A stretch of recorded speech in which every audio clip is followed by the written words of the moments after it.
నమస్తే. ప్రస్తుతం మనతో పాటు సీనియర్ జర్నలిస్ట్ భరద్వాజ్ ఉన్నారు. ఆయనతో మాట్లాడదాం. నమస్తే సార్. నమస్తే.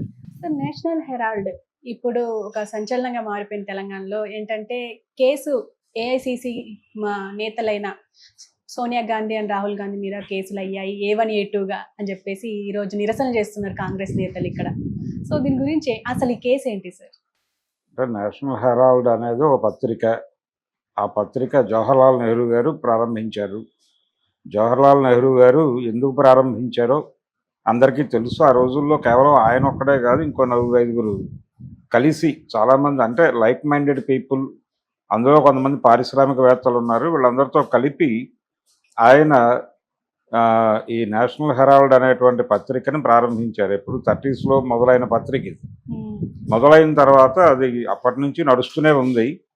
అది కాంగ్రెస్ పార్టీ అభిప్రాయాలను ప్రజల్లోకి తీసుకెళ్లే పత్రికగా దానికి ఒక ముద్ర ఉంది.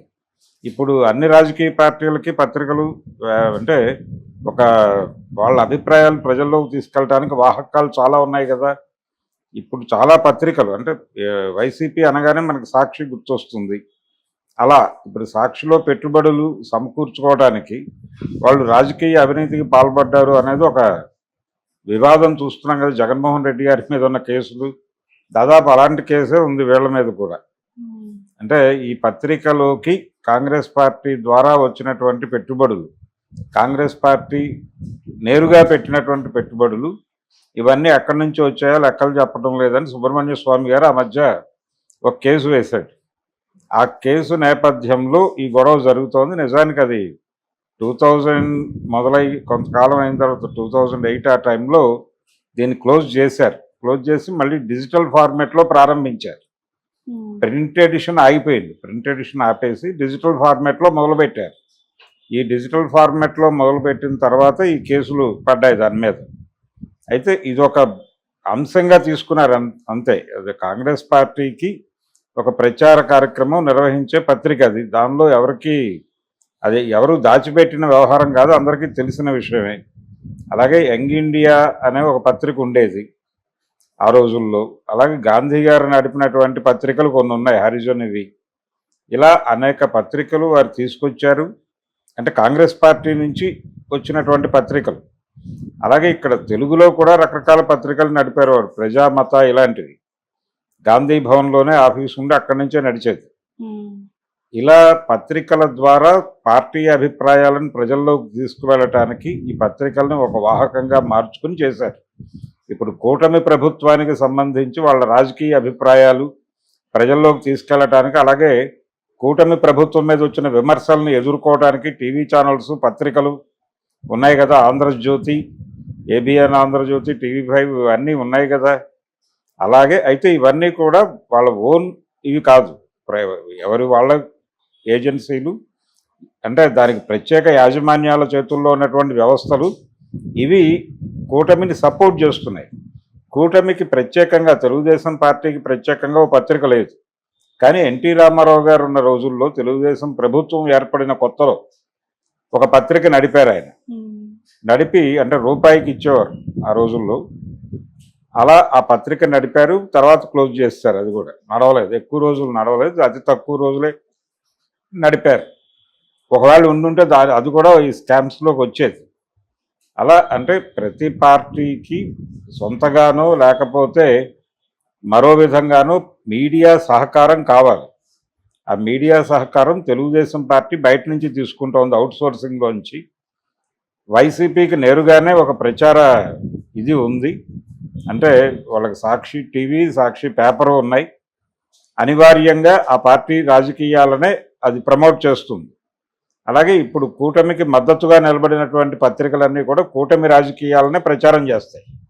అట్లా కాంగ్రెస్ పార్టీ రాజకీయాలను ప్రచారం చేయటానికి, ఆ పార్టీ రాజకీయ అభిప్రాయాలను ప్రజల్లోకి తీసుకెళ్లడానికి నేషనల్ హెరాల్డ్ అనేటువంటి పత్రిక ఆ రోజుల్లో నుంచి 30s నుంచి ప్రయత్నంలో ఉంది, చేస్తోంది, అది చేసింది.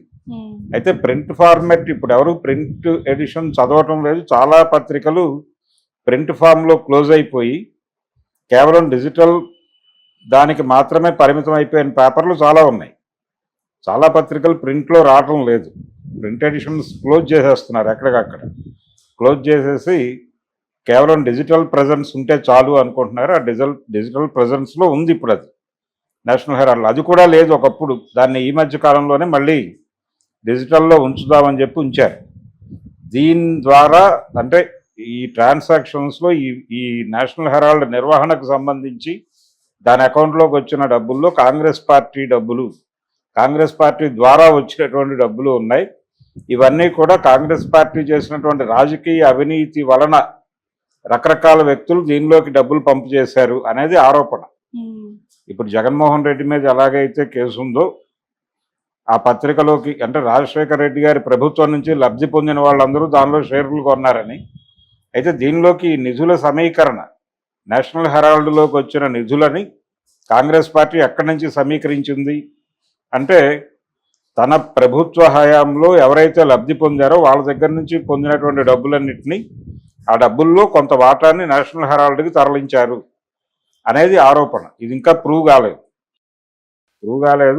ఇప్పుడు ఆరోపణగానే నడుస్తోంది. దీనికి సంబంధించి ఈడీ ఎంటర్ ఇప్పుడు వీళ్ళకి నోటీసులు ఇవ్వటము ఈ గొడవ నడుస్తోంది ఇప్పుడు ప్రజెంట్. ఇది త్వరలో జరగబోతున్నటువంటి ఇప్పుడు తమిళనాడు ఇతర రాష్ట్రాల్లో ఎన్నికలు ఉన్నాయి.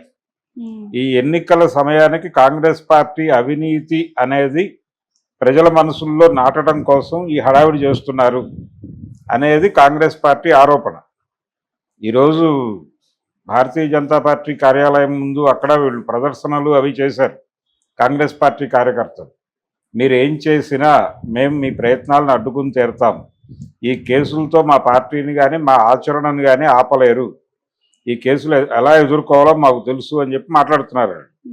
కాకపోతే కాంగ్రెస్ పార్టీలో అంటే వాళ్ళ సిడబ్ల్యూసిని కూడా కాంగ్రెస్ వర్కింగ్ కమిటీని కూడా భారతీయ జనతా పార్టీ ఏదో మేరకు కంట్రోల్ చేసే ప్రయత్నాల్లో ఉంది. ఇప్పుడు ఒక రకంగా రాజీవ్ గాంధీ సోనియా గాంధీ ఒంటరి అయిపోయినటువంటి పరిస్థితి. ఈ టైంలో వాళ్ళ మీద ఒక కొత్త కేసు ఏం కాదు, ఇది పాత కేసు. దీన్ని మళ్ళీ కొంచెం రైజ్ చేసి వాళ్ళని కార్నర్ చేయటం కోసం ప్రయత్నం.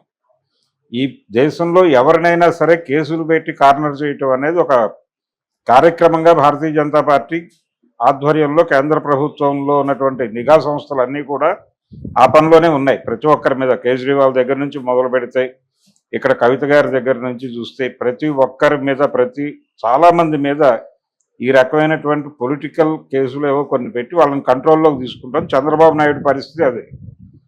ఆయన మీద కూడా కేసు పెట్టేటప్పుడు భారతీయ జనతా పార్టీ అంటే కేంద్ర హోంమంత్రిత్వ శాఖకి తెలిసే ఓకే చెప్పిన తర్వాత కేసు పెట్టారు.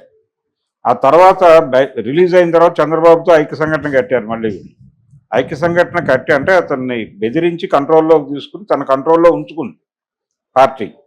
ఇప్పుడు ఆయన వీళ్ళని కాదనలేని పరిస్థితిలో అనివార్యంగా వీళ్ళ స్నేహంతో నడుస్తున్నాడు.